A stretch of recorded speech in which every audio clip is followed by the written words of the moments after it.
Sea of Galilee is not something that is significant for the Muslims and that Muslims are really focused on and they are really learning what is happening there. But it is also very significant, in fact, very, very significant for the Jews and the Christians. They go there, they find out what is happening there, because this sea, it has a lot of implications when it comes to the end of time. I want to share this video with you, that way you will know what we're talking about, and that way you will also see how people are so eager to go and find out about this sea. Take a listen. We'll be looking at the location of this place and why that's so important. We'll talk about the historical background of this location. We'll be looking at some of the amazing places of interest at this site. We'll see the key events in the Bible that took place here. And we'll end with the faith lesson in order to learn the major lessons God desires for us from this important biblical site. Okay, so this is again a very important biblical site for the Christian, for the Jews, for the Muslims as well. But if you take a look at the importance they give when it comes to these two rivers, Euphrates River and the Galilee Sea, you will find that this sea has more significance, the Galilee Sea, than the Euphrates River for the Jews and the Christian. Why? Because of the location. Remember, Judaism, the Jew and the Christian, their whole faith revolves around places. It is not the righteousness of one person, because a lot of the time you see that this Jew and Christian, the Yahud and Nasara, they do not follow Bible's instruction. For example, clothing. They are not modest. Even though I have a friend actually from Croatia. She is very much devoted person who posts about the Bible, who talks about the Bible all the time. She's very religious. But when it comes to clothing, she doesn't care. She clothes just like anybody else. The point here is that for them, righteousness is not important, but the land is the paramount of it all. And so you find it can be very, very confusing. One hand, these people are saying we believe in God, we love Jesus and whatnot. On the other hand, you see them not following the teaching of Jesus at all. When it comes to this Galilee Sea, same thing. Oh, we have to go and find out what is happening with the Galilee Sea. Is it drying out? What is going on? That is to them more important than how they're dressing up, how honest they are in their dealings. Are they lying? Are they cheating? Those things, not important. But Galilee Sea, oh, we have to go. We have to protect the land of Israel. Why? Because if Israel is in trouble, that means our religion, something is wrong with the religion. They don't care about them. If something is wrong with my belief, if something is wrong about my understanding of my faith, they don't care about that. They don't question their faith. But when something is wrong, when the Galilee Sea is drying up, they have big problems. So they go there and find out. So let's take a listen a little bit more.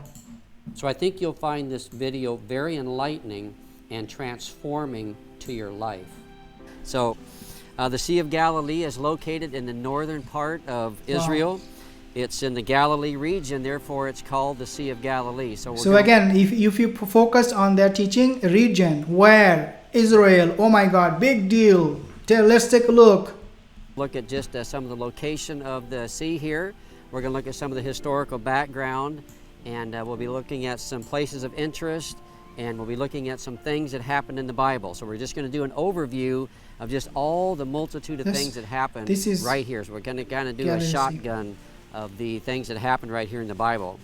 So in Scripture, the Sea of Galilee is also referred to as Gennesar, the Lake of Gennesar, Gennesaret, Sea of Chinneroth, Kinneret, and the Sea of Tiberias. So as you read your Bible, when you hear those things, you know that that's referring to the Sea of Galilee. Okay, so one thing that we find in this narration, what he's saying is that this sea has so many names in the Bible.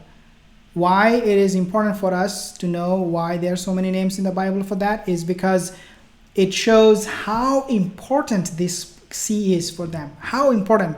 You know, in the Quran, we have different names for Judgment Day, right? Qiyamah, Yawmul Hisab, and whatnot. When you have so many names for one thing, one event, it means it is something very, very important. Galilee Sea has so many names, and these people they're coming up with their own names, with their own concocted stories, that it is wallahi sometimes very, very mind-blowing.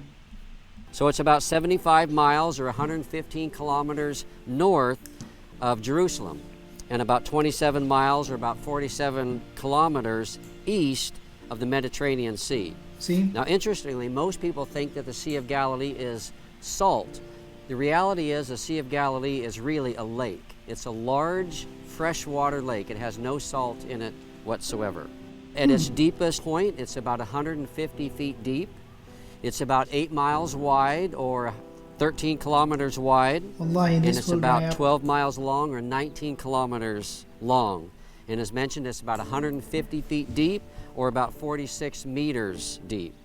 When you take a look at the aerial view of the sea, wallahi, it gives you that epiphany that this is something epic. This is something that has a lot to do with the end of time. Wallahi, the moment you take a look at this sea or lake, whatever you call it, it does give you that impression that something will happen. Wallahi, this is a prophecy Rasulullah mentioned, and we know the end of time, these grand events will take place. And by the look at it, like it's not just any other sea, it's just not any normal ordinary sea that will have no implication, but it is a sea that will have actually a lot of implications at the end of time. Subhanallah. It's located about 700 feet or 213 meters below sea level. So it's down in a bowl.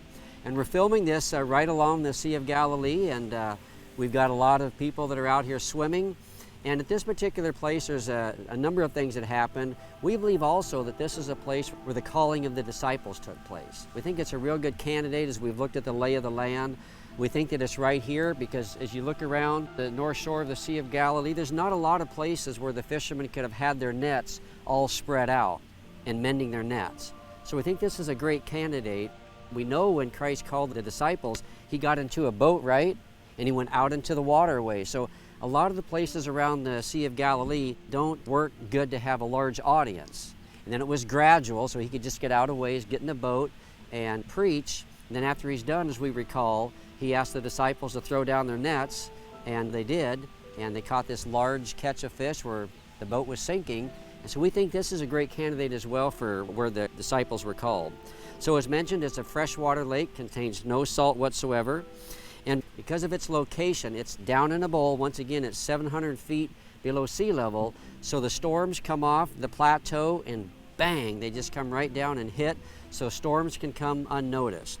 So Wow. people can get into their boat, start heading over, everything's calm, and all of a sudden a storm arises and they're in trouble. The Sea of Galilee was located on a main crossroad in the known world, and we've talked about this throughout our time here in Israel, the Via Maris, right? So what is the Via Maris? Briefly, the Via Maris was an international highway that connected Africa and Egypt with Europe and Asia. And so God put Israel right on the crossroads of the earth in the known world at that time, so whatever happened here got all around the world. And so Christ spent about 70% of his ministry time here. Therefore, what he did was taken to those countries, and when the apostles went there, then the seeds were already planted there. So it is not only significant in terms of biblical verses, but it is also significant in terms of its location. And this is why he's saying again and again that Jesus, the Christ, Isa alayhi salam, he chose this particular location to spend 75% of his time to teach his disciple to spend time with them. So this place has a lot of significance and in many ways. And dear brothers and sisters, the reason why Israel is there today, it is not just because of the Holy Land, Jerusalem, but also there are many other reasons. They will, in other words, they will do whatever it takes to hold this land. It is something like you can, if you take a look, if you take away the land of the Al-Quds and Jerusalem, it is as if you have taken away their faith. That's how they treat these lands. This is how important it is for them. While, as I said in the beginning, while the most important part of your faith, your belief, is your belief yourself. your understanding of your religion, you're following the true path of God. But for them, it is not the path, it is the location, it is the place that is more important. If I can build the third temple, then I'm righteous. As long as I'm there, I'm okay, I'll be saved. But Islam is exactly opposite. It doesn't matter wherever you are in New York City, you're in Mecca, doesn't matter. As long as you're righteous, you will be forgiven, inshallah, right? But for them, no, you cannot die in New York. For them, you have to die in Jerusalem if you want to have salvation, mercy from God. It's insane. Place it on the crossroads of the earth. Now the Via Maris crossed right along. Okay, so I will inshallah make another video talking about Galilee Sea, because I think it is something very, very important for us that we talk about this. Otherwise, there will be a lot of misconception, especially among Muslims who do not have knowledge, Islamic knowledge about this topic. So inshallah, we'll talk more about this in the coming videos. If you're new to this channel, consider subscribing, like this video if you did, share this video. I will see you soon again. Assalamu alaikum wa rahmatullahi wa barakatuh.